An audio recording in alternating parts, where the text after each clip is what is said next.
This thing was set up for purposes of coordinating how everyone was going to call. When these things happen, I need to call foreign ministers, especially of our close allies. We need to notify members of Congress. Obviously, someone made a mistake. Someone made a big mistake and added a journalist. Nothing against journalists, but you ain't supposed to be on that thing.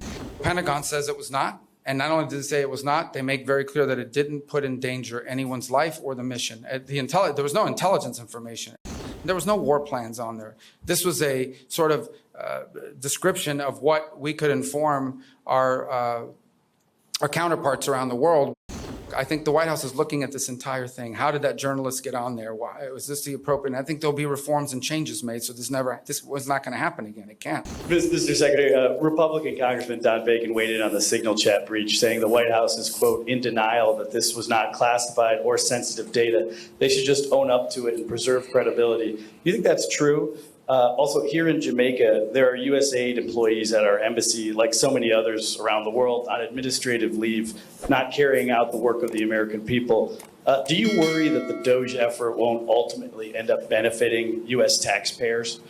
And Prime Minister, violence and instability remains in Haiti. What would you like to see from the United States in terms of being a productive force? And a State Department envoy yesterday called the presence of Cuban doctors in Jamaica and elsewhere human trafficking. Do you agree with that? Thank you. Let me take the first. I've already addressed the aid one, but let me address it again. This is not about getting rid of aid. This is about restructuring how we're going to do aid. And when you restructure, there's some disruption, but it has to happen. By the way, this is not an idea. This is an idea Condoleezza Rice wanted. This is an idea multiple secretaries of state throughout time have tried to achieve. And we intend to achieve it because we think it makes all the sense in the world. So I recognize that there's disruption involved when you make reform and you make change. But it's necessary because our foreign policy and our foreign aid have to be aligned. Foreign aid is an instrument of foreign policy. Okay? It is not global charity. Jamaica's not asking for charity. They're asking for development assistance so they can become stronger at their security needs and other things of this nature. That's what they're asking for. They're not asking for a handout. They're asking for a hand up, help to build their capabilities so that they become a self-reliant partner and, frankly, could end up and already are helping other countries.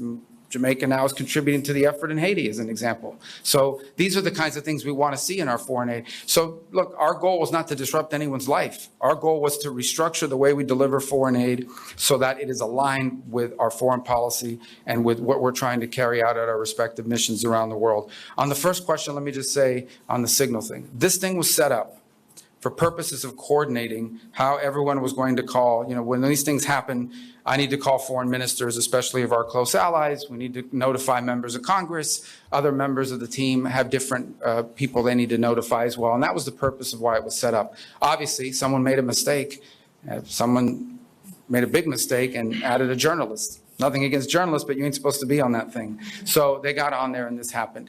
I've been, so I can speak to myself or my presence on it. I think my role on it was just speaking for my role. I contributed to it twice. I identified my point of contact, which is my chief of staff.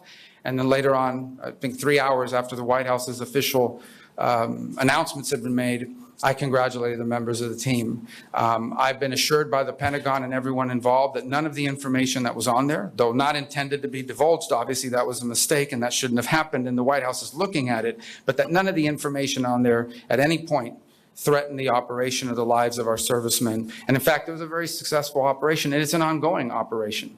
But that was the intent behind it. And again, I think the Pentagon's made clear that nothing on there would have endangered the lives or the mission. And the mission's been very successful.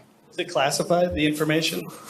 Well, the Pentagon says it was not. And not only did they say it was not, they make very clear that it didn't put in danger anyone's life or the mission. There was no intelligence information. And understand, when this story first broke, they were sort of alluding to, were there war maps, there was no war plans on there. This was a sort of description of what we could inform our counterparts around the world when the time came to do so. Again, look, I think the White House is looking at this entire thing. How did that journalist get on there? Why was this the appropriate? And I think there'll be reforms and changes made. So this was not going to happen again. It can't. But I wanted everybody to understand why this thing was even set up in the first place, and also understand very clearly the mission was successful and at no point was it endangered. And that's coming from the highest ranking officials at the agency that was in charge of the actual operation, which is the Pentagon.